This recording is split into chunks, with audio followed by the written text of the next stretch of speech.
scolaire. Je vous remercie. La parole est à Madame Cécile Rilhac, rapporteure pour avis de la Commission des affaires culturelles et de l'éducation. 5 minutes.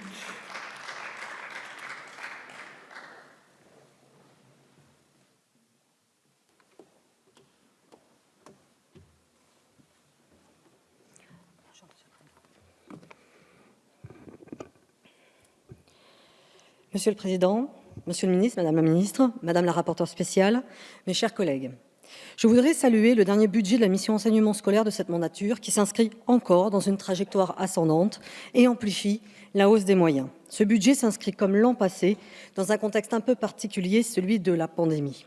Comme l'a rappelé la rapporteure spéciale, à périmètre constant, les 6 programmes de cette mission connaissent ensemble une hausse.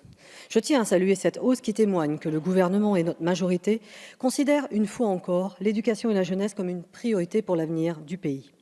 Je souligne ici les avancées faites dans de nombreux domaines.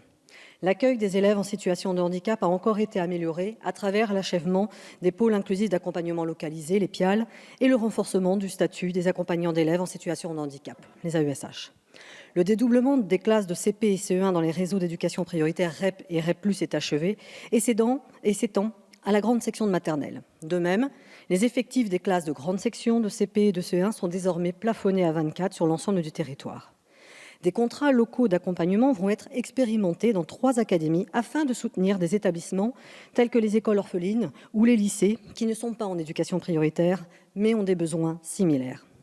Plus que jamais, l'école doit être à la fois un lieu privilégié d'épanouissement et d'acquisition des règles de notre vie collective et des valeurs de la République. Elle favorise la maîtrise des savoirs fondamentaux en primaire et dans le secondaire, développe l'esprit d'analyse, la critique et permet la liberté de se construire un avenir choisi.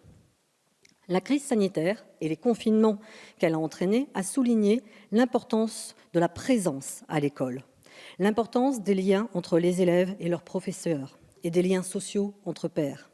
Enfin, elle a permis une nouvelle manière de dialoguer entre parents, enseignants et enfants.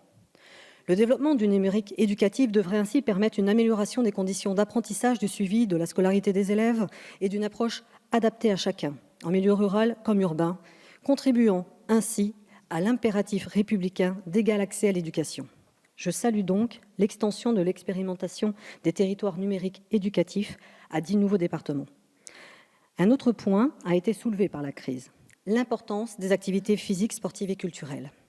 La place du sport scolaire est renforcée dans la perspective de l'organisation des Jeux olympiques et paralympiques avec la création d'un label Génération 2024 et le plan 30 minutes d'activité physique par jour à l'école. La culture est également une priorité revendiquée. Le secteur culturel a subi la crise de plein fouet. Mais le choc est aussi éducatif, car cette crise a empêché ce qui fait l'essence même de la culture, la rencontre entre le public et les artistes ou les auteurs.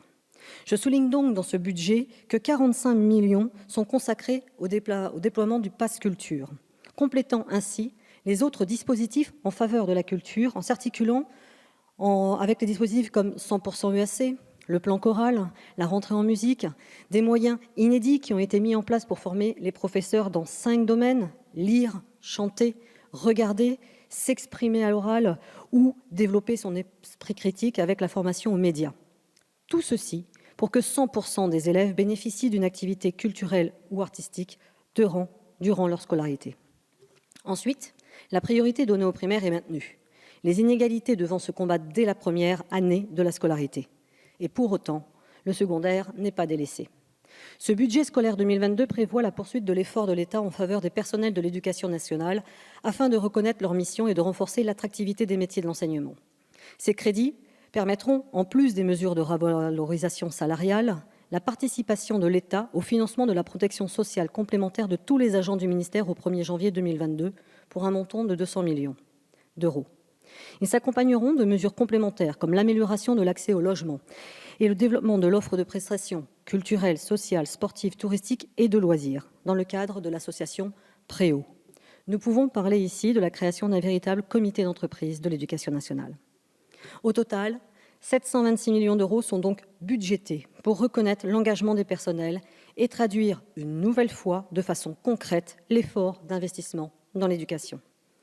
Sur la période 2017-2022, Pour l'ensemble des personnels du ministère chargé de l'Éducation nationale, le coût de la mise en œuvre du parcours professionnel carrière et rémunération, le PPCR, s'élèvera à environ 1 milliard d'euros pour 1 million d'agents bénéficiaires. Vous l'aurez compris, mes chers collègues, même s'il reste du travail, ce budget va dans le bon sens.